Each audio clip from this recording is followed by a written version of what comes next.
Although it's not highly recommended, you can actually view and edit the Visual Basic that has been created for your macro really quite easily. However, if you edit it and it doesn't work, you'll then need to have it fixed by a programmer or re-record the macro. If we take the type my name file, this contains a very simple macro that types my name in A1. And we can see that happen by going to the macros, type my name, and it types my name in A1. Now it always types it in A1, it's not a relative thing, so I would have to start a new sheet. Even if I click over here and rerun that macro, it always puts my name in A1. Now if I want to edit this macro, I can go to the macros list, choose the macro, and there is an option for edit. Now bear in mind that if your macro is on the personal macro workbook, as these four are, you will not be able to edit them whilst that book is hidden. So you'd need to go through the process of unhiding it, as we did earlier when we needed to delete a macro. So you would unhide it and then you'd be able to edit it. For the moment, however, we're interested in editing type my name. So we go into edit and we can see the code. This is the macro type my name. It's called a subroutine. And at the end of it, it says end sub, and everything in between are the commands for Excel to carry out. Now these lines with little apostrophes at the front are commented lines, so they show in green and they're not part of the commands, they're just comments. So type my name macro, this will type my name was the description that I put. And I could add further comments, edited on today by Guy. And you'll see when I leave that line, because of the single apostrophe at the front, it is commented out and is not part of the code. Now anything in speech marks like Guy Vaccaro here and the font, we can edit really quite easily without any problems of breaking the macro. So I could change that to actually type my full name as opposed to just Guy Vaccaro. And we could change the typeface from Calibri to Arial. Perhaps even change the size, 12 to 14. So anything you can see that is logical and straightforward, you could change. The shadow is false. Let's change that to true. Underline has an Excel format there, so that isn't worth editing, otherwise we will run into issues. Theme color, tint shade, theme font, and then this is the entire column gets auto fit, and then it goes to A2.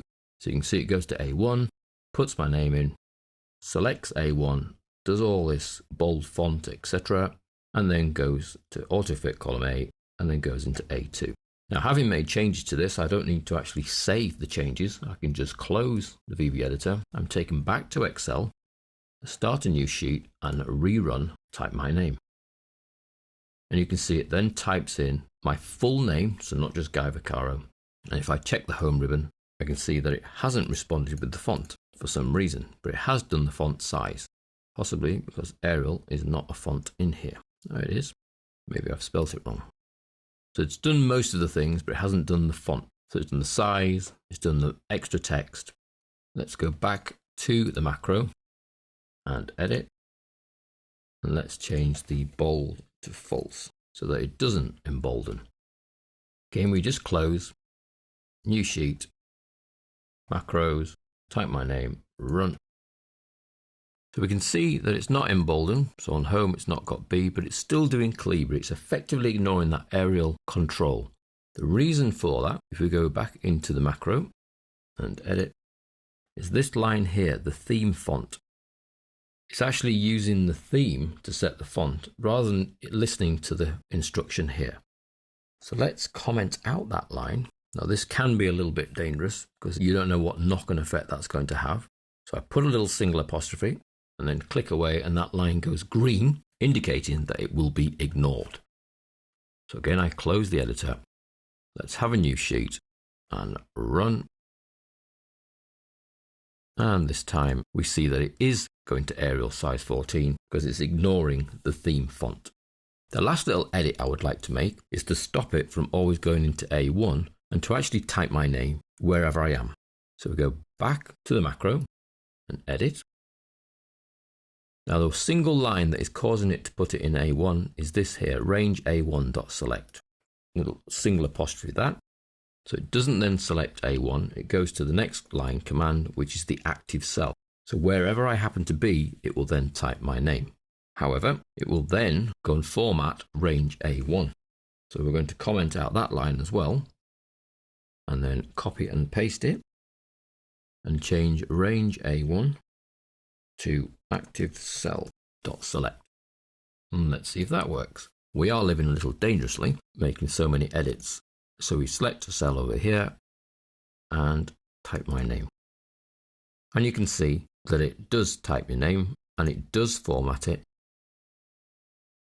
A14, but what it doesn't do is it doesn't auto fit. If we go back, now the reason that it doesn't auto fit the current column is because of this line here that is telling it to select column A and auto fit that column.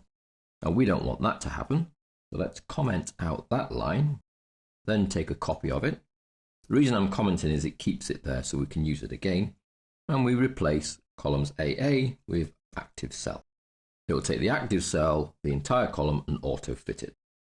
It's also jumping to A2, which was great when we were working on A1, just moves down. But we don't want it to jump to A2. Comment that line out there. And again, let's copy that to make the change. And we'll tell it to select the active cell. So we're staying where we are, and we select the cell that we're in. So we're not jumping back to A2, because we could be miles down the spreadsheet. We could be in P3500, and it's going to jump to A2. Now it's not. Now it's going to select the current cell. So now we're taking the cell that we're in, the active cell, we're typing my full name, we're then selecting that active cell and carrying out a variety of formatting. We're then auto-fitting the column that the active cell is in, and then we're selecting the active cell. So everything is relative to where you are when you start the macro. So let's see how that works. So we'll select a cell over here, so we can see then if the column widening works. Macros, type my name, and hey, as if by magic, we are now relative and not absolute. Now, I wouldn't recommend that you go editing any macros to that kind of degree, but you can see that it is fairly easy to do and trial and error things. If, however, you do something that doesn't work and the macro crashes, you can simply undo what you've done and then revert back to where you were and carry on.